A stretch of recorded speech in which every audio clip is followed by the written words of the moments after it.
In a cold courtroom in downtown Atlanta, a homeless grandmother named Margaret Dawson stands silently in front of Judge Ronald Blake, wearing torn shoes and an old coat.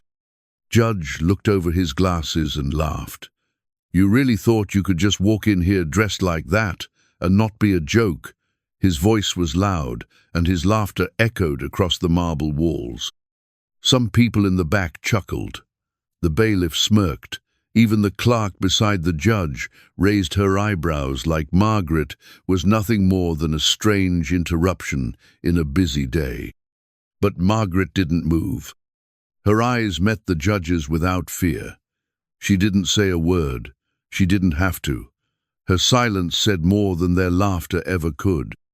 Before we dive into this powerful story, I want to know where you're watching from. Drop your city or country in the comments below.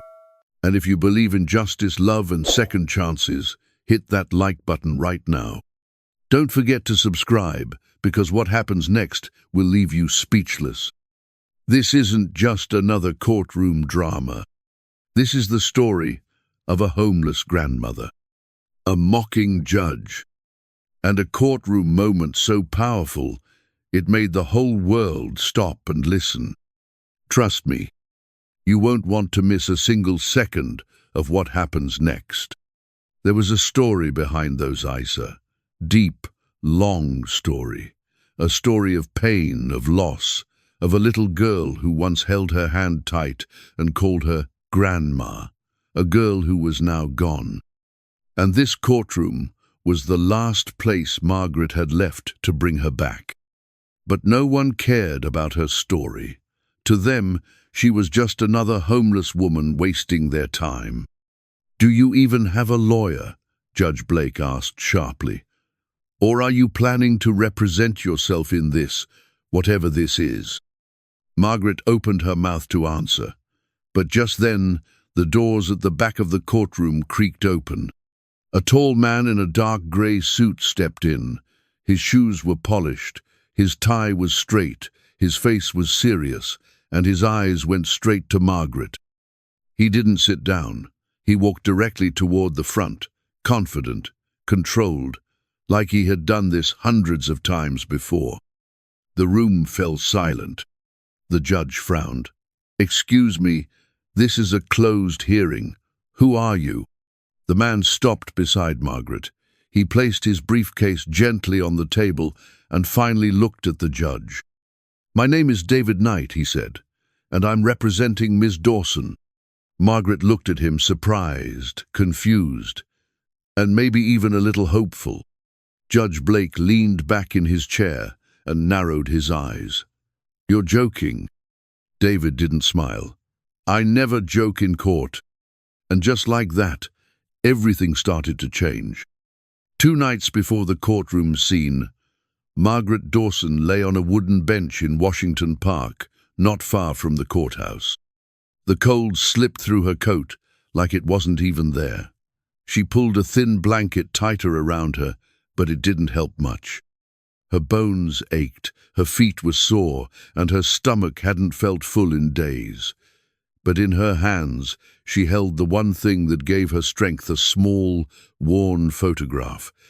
It was a picture of a little girl with curly brown hair, missing front teeth, and a smile that could melt anyone's heart.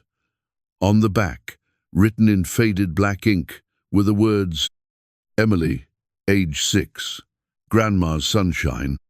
Margaret looked at the photo under the dim glow of a nearby street lamp. Her lips trembled, but she didn't cry. She just whispered softly, "Just wait, baby. Grandma's coming. I haven't forgotten. I never will." The wind blew harder, rustling the leaves on the ground.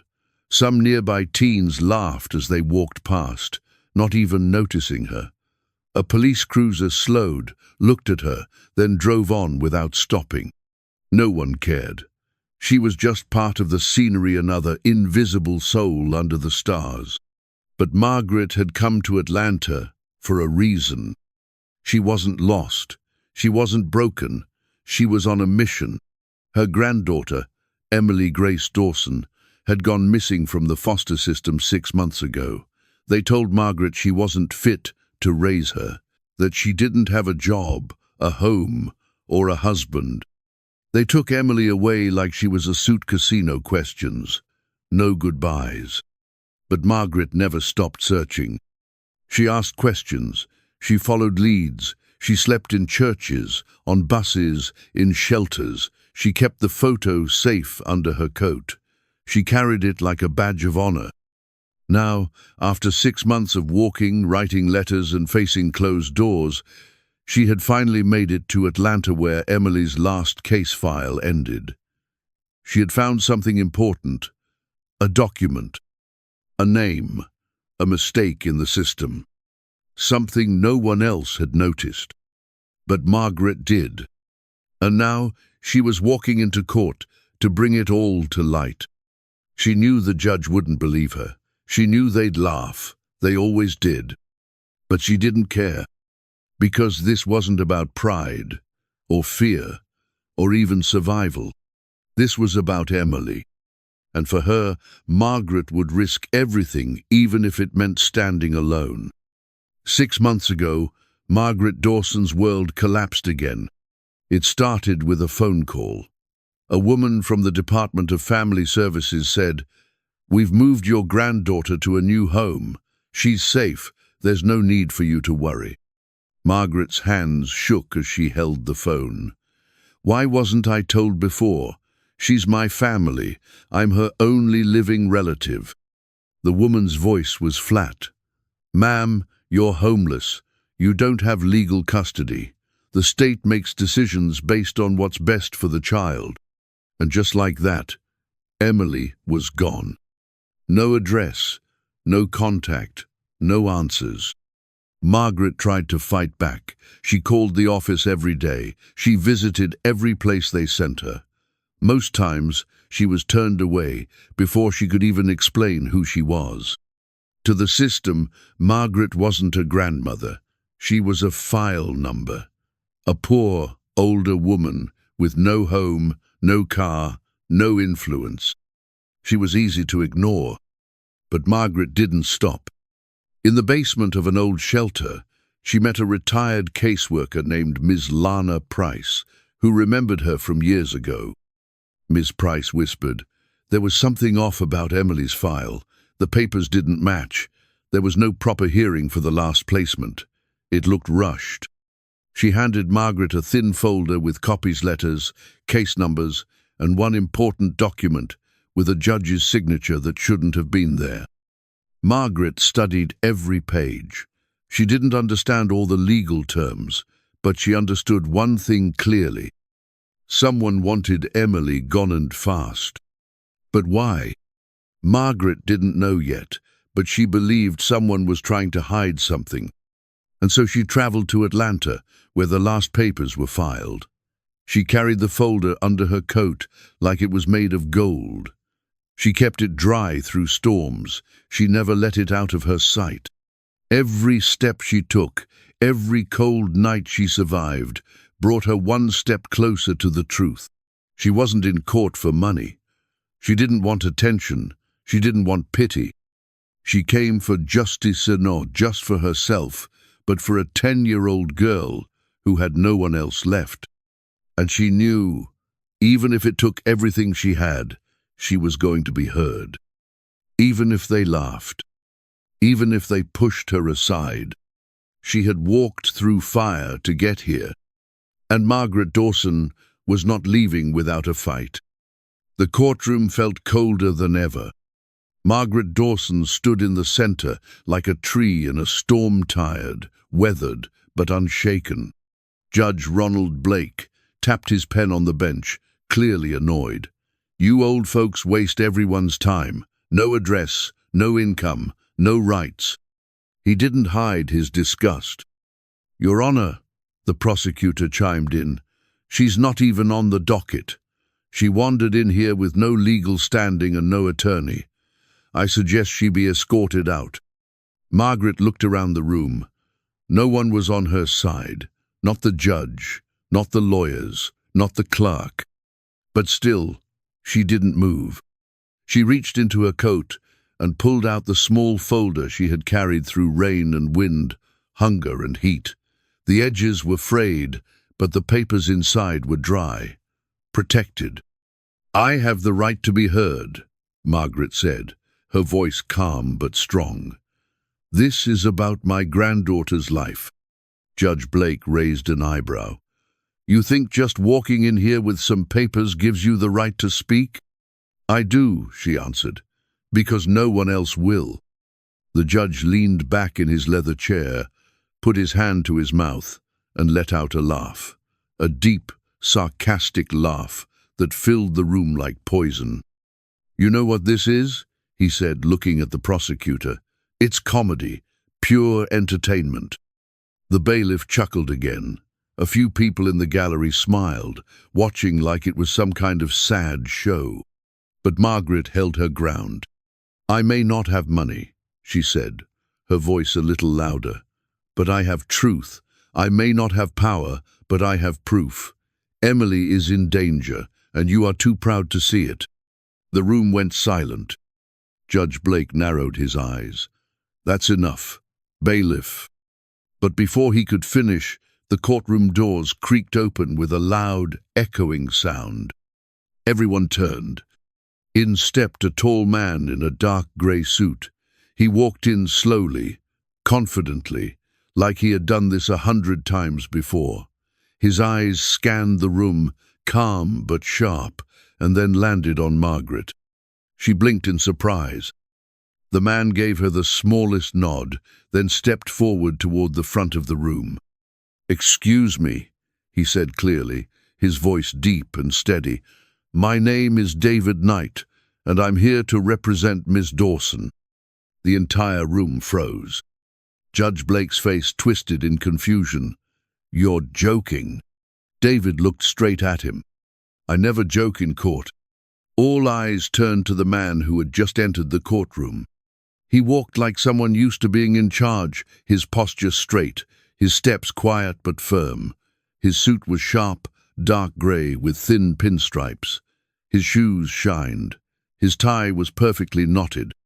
But it wasn't his clothes that made the room go silent. It was his presence. David Knight was no ordinary lawyer. He was one of the most respected civil rights attorneys in the country. Stories about him were printed in magazines. His victories had changed laws. People who had no voice trusted him to speak, and when he spoke, people listened. Today, he walked into a small courtroom in downtown Atlanta and went straight to Margaret Dawson. She looked up at him, shocked, her eyes filled with tears she didn't let fall. He leaned close and whispered, "You're not alone anymore." Then he stood tall, faced the bench, and said, loud enough for everyone to hear, "Sorry I'm late, Your Honor. I'm representing Miss Dawson." You could hear a pin drop. Judge Blake blinked twice. His mouth opened, but no sound came out at first. Then finally, he found the words. "You're joking." David adjusted his cufflinks and smiled faintly. "I never joke in court." The judge's face turned red. His gaze flicked between Margaret and David, like he was trying to solve a puzzle that didn't make sense. "You're David Knight?" he asked again, still not fully believing it. "I am." Judge Blake shifted in his chair, suddenly very aware of the people watching. "Mr. Knight, with all due respect, this is a minor civil matter involving an unstable woman." David cut him off, his voice calm but firm. "The only unstable thing here is the system that failed her and her granddaughter." He opened his briefcase and pulled out a thick binder, placing it gently on the desk. "This case involves missing records, a possibly illegal foster transfer, and a child who may be in danger. And unless the court wants this entire hearing broadcast on every news network by morning, I suggest we proceed by the book." The prosecutor looked uncomfortable. The bailiff stopped smiling. Even the clerk began typing faster. Margaret didn't say a word. She simply watched the man who once called her Aunt Maggie when he was a little boy, who she fed during summers, who she protected when his own family was falling apart now, standing beside her in a courtroom ready to fight. The tide had started to turn, and Judge Blake knew it. Before he was a famous attorney, before the news cameras followed him out of courthouses, before he had a corner office in Manhattan and a name that judges recognized, David Knight was just a scared little boy from the Bronx. His mother, Carla, worked 2 jobs cleaning houses by day, waiting tables at night. But when cancer took over her body, everything changed. The hospital became home. Bills piled up. Food became a luxury. And that's when Margaret Dawson stepped in. Everyone on their block called her Aunt Maggie. She didn't have much, but what she had, she shared. When Carla couldn't cook, Margaret did.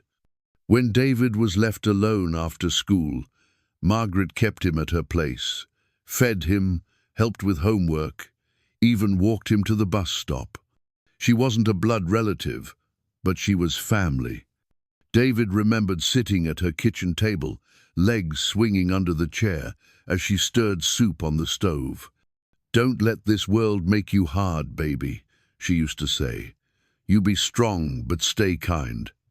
That kitchen was warm, safe, full of books and hope and simple things. To a young boy whose world felt like it was falling apart, it meant everything. Years later, after Carla passed, David went into foster care. It was rough. He moved from house to house. But he never forgot Aunt Maggie, and she never forgot him. She wrote him letters, sent birthday cards, encouraged him when he said he wanted to be a lawyer. She told him, "One day you'll help people like me, and I'll be watching." And she had been right. David grew up, pushed through college, passed law school with top honors, and made a name for himself in civil rights cases across the country. He was strong and still kind, just like she taught him. He hadn't seen Margaret in years. Life got busy, time passed. But then, 3 days ago, he got a phone call. It was from Miss Lana Price, the retired caseworker who had once helped Margaret. She said quietly, "David, I think she needs you. She's sleeping on a park bench in Atlanta, trying to get custody of her granddaughter, and no one's listening." David didn't hesitate. He cancelled his meetings, booked the next flight to Georgia, and showed up in that courtroom without warning, without fanfare, just in time to see the system mocking the woman who once gave him a seat at her kitchen table when he had nowhere else to go. Now, she needed him, and he would not let her stand alone. Not today. Not ever again. The courtroom, once loud with laughter and doubt, had gone completely still. All eyes were on David Knight as he gently placed a thick, sealed file on the wooden table. The label on the front read simply, "Dawson v. Georgia, Department of Family Services, Confidential." Judge Blake squinted at it, clearing his throat. "Mr. Knight, what is that supposed to be?" David didn't rush. He opened the file slowly, flipping it toward the judge, letting the thick stack of documents speak for themselves. "These," David said clearly, "are sealed medical records, internal social worker reports, and legally obtained email communications between state agents involved in Emily Dawson's last transfer." He looked directly at the judge. "And they tell a very ugly story." The prosecutor shifted in his seat.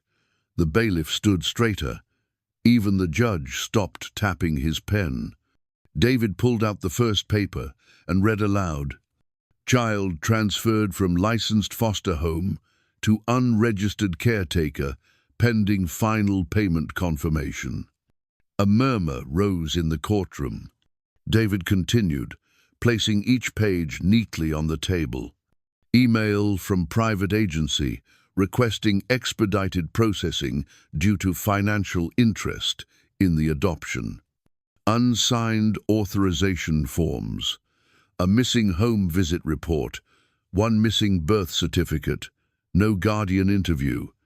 Margaret stood still, her eyes wet but proud. She had known something wasn't right. Everyone told her she was crazy, tired, confused. But now, the truth was in black and white, and it was worse than even she imagined. Emily hadn't just been moved. She had been sold. David's voice grew sharper. This wasn't a legal adoption.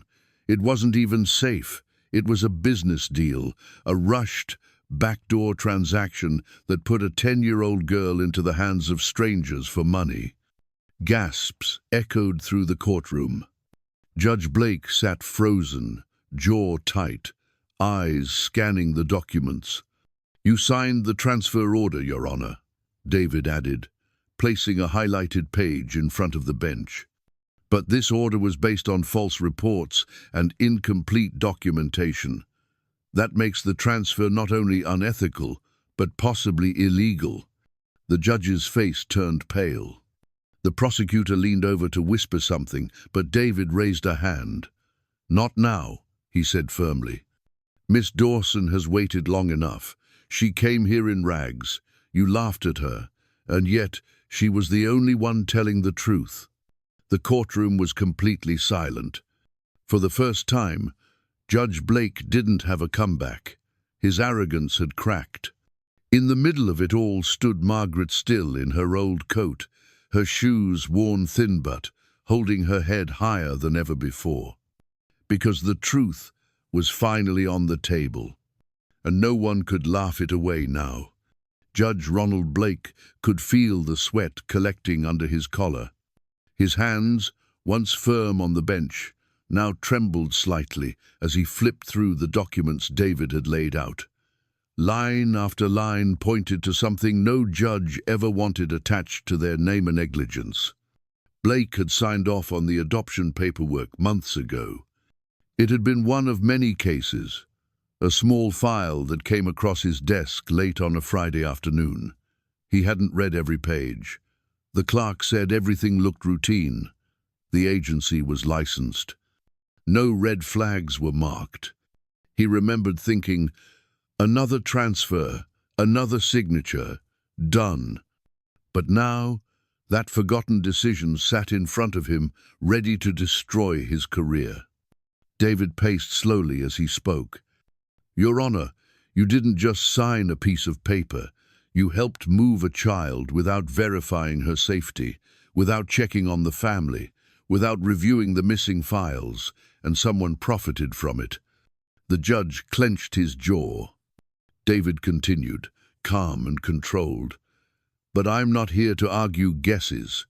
I came with evidence." He snapped his fingers, and a young woman in a navy blouse stood up from the back row. She stepped forward and handed David a flash drive. "This is Karen Ellis, a former employee at the private agency involved in the transfer.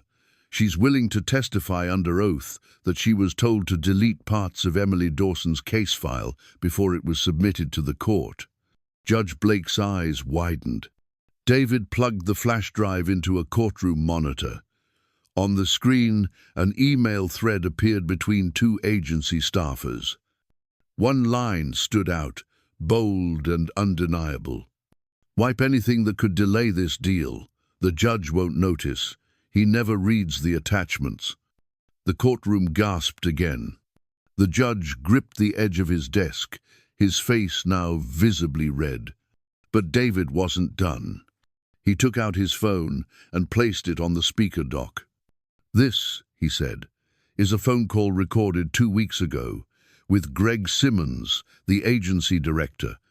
Georgia is a one-party consent state. The recording is legal." He pressed play. Greg's voice crackled through the speaker. "Look, we didn't expect the old woman to chase this far. It was clean on paper. The judge stamped it. We got our cut. The family got the kid. Why stir up trouble now?" Gasps turned into whispers. The gallery was alive with shock. Judge Blake stood up, eyes wide. "Turn that off." David didn't flinch. "This is the sound of truth, Judge, and it's loud enough for the world to hear." The judge's legs gave slightly. He dropped back into his chair, silent now. Beads of sweat rolled down his temple. This wasn't just a courtroom drama anymore. It was a reckoning, and the walls of power that once protected him were starting to crack. In the front row, Margaret watched quietly. No smile, no celebration. Just justice finally walking into the room. The courtroom had never been this quiet. Judge Blake sat frozen, his fingers curled tightly around the edges of the bench. The prosecutor looked pale. Even the bailiff had stopped shifting. David Knight stood tall, calm, but his eyes carried weight. Truth was no longer just on paper. Now it had a voice. He reached into his briefcase once more and pulled out a silver laptop. With quiet confidence, he placed it on the table and turned it toward the courtroom. "This," David said softly, "is a message from Emily Dawson." Margaret gasped. David clicked the spacebar. The screen lit up, and there she was, Emily. 10 years old, big brown eyes, soft curls pulled back into a ponytail. Her cheeks were thinner than before, but her voice was steady. "Hi, my name is Emily Grace Dawson, and I want my grandma back." A ripple of emotion moved through the courtroom like a wave. "I don't like where I live now. They tell me not to talk about Grandma. They say she's gone, but I know she's not. I miss her hugs. I miss her reading me bedtime stories. I miss feeling safe." Margaret's hand flew to her mouth. Her knees buckled slightly, and David gently steadied her by the arm. On the screen, Emily continued. "She's not just my grandma. She's my best friend, and she didn't do anything wrong. She always told me to speak the truth, so that's what I'm doing. Please, let me go home." The video ended. Silence again. Then a single sniffle came from the gallery. Then another. Judge Blake leaned back slowly. For the first time that day, he looked like a man who had just been punched in the chest. He reached for his water glass, but his hand trembled too much to lift it.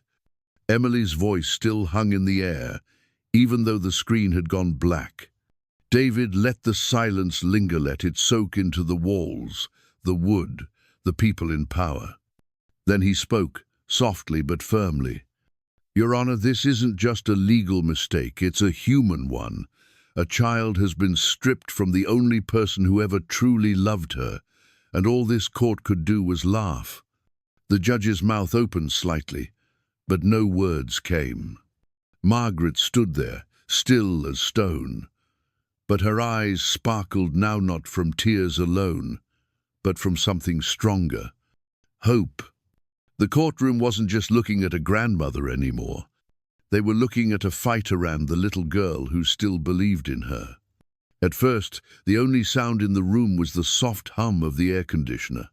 Then, a quiet whisper came from the back row. A woman dabbed her eyes with a tissue. Next to her, a man shook his head and muttered, "This ain't right." More murmurs followed. A few people looked at Margaret with new eyes, not as a homeless woman, not as someone to laugh at, but as something far more powerful. A grandmother who never gave up. Even the bailiff, who had smirked earlier, lowered his head. His arms were still crossed, but now his face was no longer hard. It was quiet, reflective. Judge Blake cleared his throat. "Two, need time to review all of this." David raised an eyebrow. "Time?" he repeated calmly. "You've had 6 months, Your Honor. Miss Dawson has had only her coat and courage. What more time do you need?" The judge's mouth tightened. "I didn't ask for your opinion, Mr. Knight." "No," David replied, stepping forward. "But the court of public opinion is asking now. The people in this room, and soon the people watching across the country, are all asking the same thing. Why wasn't this child protected?" Margaret didn't move, but something inside her rose. She stood taller, shoulders back, chin up. Her eyes no longer held the weight of shame. They held fire, truth. For the first time, she wasn't the woman sleeping on a bench. She was a woman standing on principle, on love, on justice. Someone in the back clapped once softly, then another joined in. The judge banged his gavel hard. "This is a courtroom, not a theatre," he shouted, but the sound didn't hold the same authority as before. No one was laughing anymore. People weren't looking at Margaret like she was less. They were looking at a hero. Judge Blake shifted in his seat, uncomfortable, trapped by his own past actions. "The court will recess until further notice," he stammered. But it was too late. The tide had turned. He had already lost control not just of the room, but of the story. And the story now belonged to Margaret Dawson and the little girl waiting to come home. The courtroom doors opened.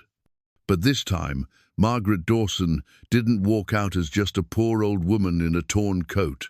She walked out as someone who had won the room, even if the final decision wasn't made yet. Behind her, David Knight stood tall, briefcase in one hand, court documents in the other. His voice had been calm all morning, but now it was steel. "Your Honor," he had said just moments earlier, "we demand a full investigation into the illegal adoption process, including every name on that approval chain." Judge Blake couldn't argue. Not now. Not with the evidence in plain sight and the eyes of the public watching. With a shaky voice, the judge gave his ruling. Miss Dawson will be granted temporary custody of her granddaughter while this matter is reviewed. Gasps, relief, applause. Margaret closed her eyes for a moment. Just one moment. Emily was coming home. As they stepped into the bright Georgia sun, cameras flashed. Microphones reached toward her like long arms. The media had already arrived, some called in by witnesses, others drawn by social media posts exploding with the hashtag #Justice for Emily. A woman reporter stepped forward, eyes wide with curiosity. "Miss Dawson," she asked, "who are you? Where did you come from?" Others echoed her. "How did you get a civil rights lawyer from New York? How did you survive sleeping on the street? How did you get the court to listen?" Margaret looked into the crowd of flashing lights and spinning cameras. She didn't smile. She didn't pose.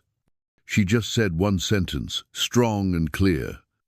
"I'm a grandmother, and I never gave up." The crowd fell quiet. That was all she needed to say. Because sometimes justice doesn't wear a suit. Sometimes justice sleeps on a park bench and walks into court wearing old shoes, carrying nothing but truth, love, and a photo of a child worth fighting for. The news spread like wildfire. Not just about Margaret, not just about Emily, but about Judge Ronald Blake, the man who laughed in court, who mocked a grandmother fighting for her granddaughter's life. Now, he was the one on trial. Within days, the state's Judicial Review Board announced that Judge Blake had been suspended from the bench, pending a full investigation. His past rulings over, 200 of them were being re-examined. Civil rights lawyers filed complaints. Families he once ruled against came forward. Stories of bias, cruelty, and arrogance began to fill the airwaves. One morning, as Blake walked out of a side exit from the Corthazino robe, no gavel reporters swarmed him like bees. Cameras flashed. Microphones flew toward his face. A young reporter in a red blazer stepped forward and asked sharply, "You laughed at her, a homeless grandmother. Do you regret it now?" Blake blinked under the sunlight. His suit was wrinkled, his face pale. He looked down, then up, but said nothing. More reporters joined in. Did you know about the illegal adoption ring? Do you believe justice failed in your courtroom? Why didn't you listen when Margaret begged to be heard? But Judge Blake stayed silent, not because he didn't have words, but because no words could fix what had already been broken. Inside the courthouse that once echoed with his voice, people now spoke Margaret Dawson's name with respect. The walls no longer remembered his laughter. They remembered her strength. The sun was just rising over Atlanta, painting the sky with soft orange and pink. Inside a small but clean family shelter funded by David Knight's Foundation, Margaret Dawson sat on a twin bed, brushing Emily's hair. The little girl giggled. "I missed this, Grandma," she said.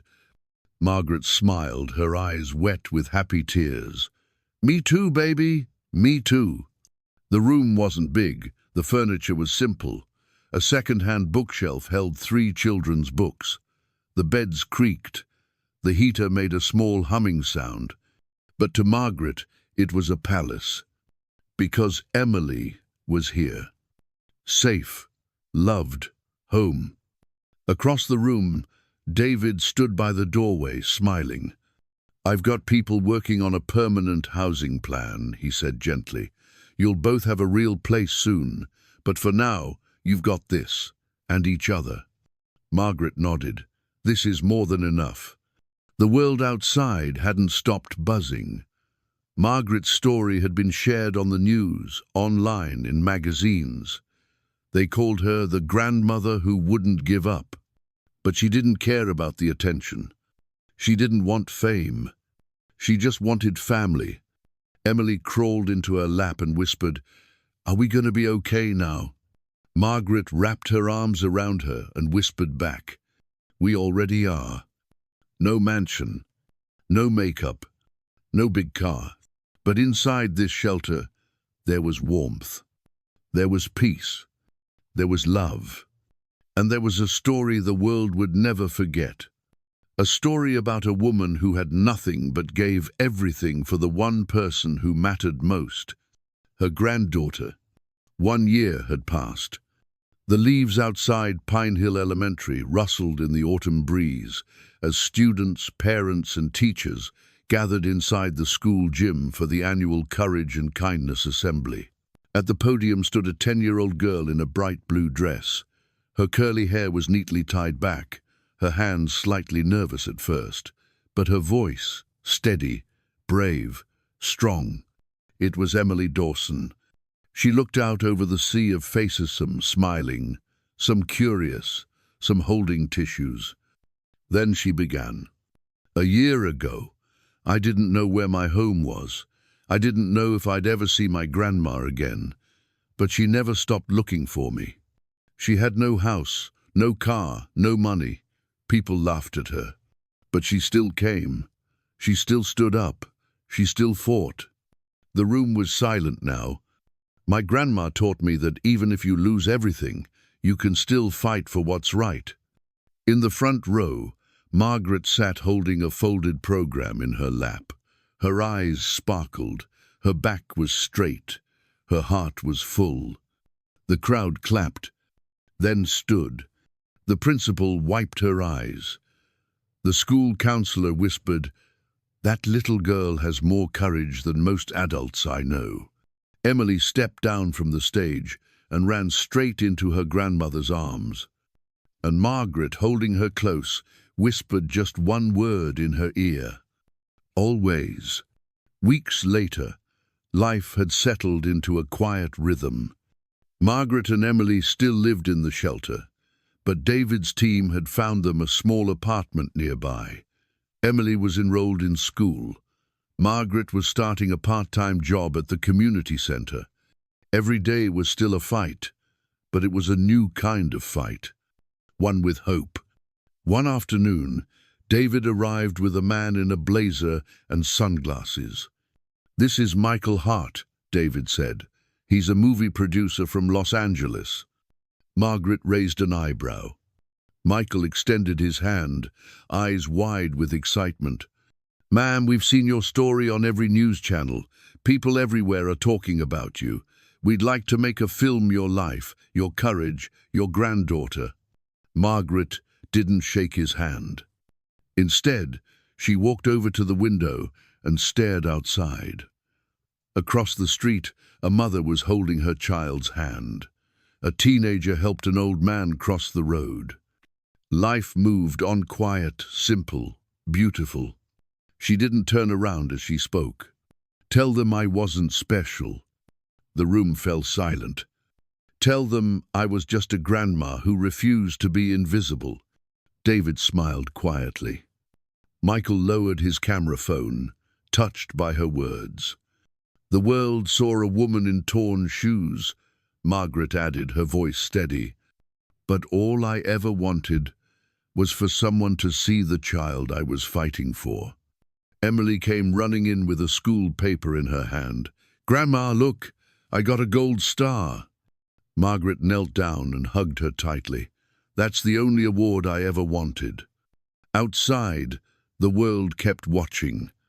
But inside that tiny apartment, a family had finally found something bigger than fame, bigger than court victories. They had found home.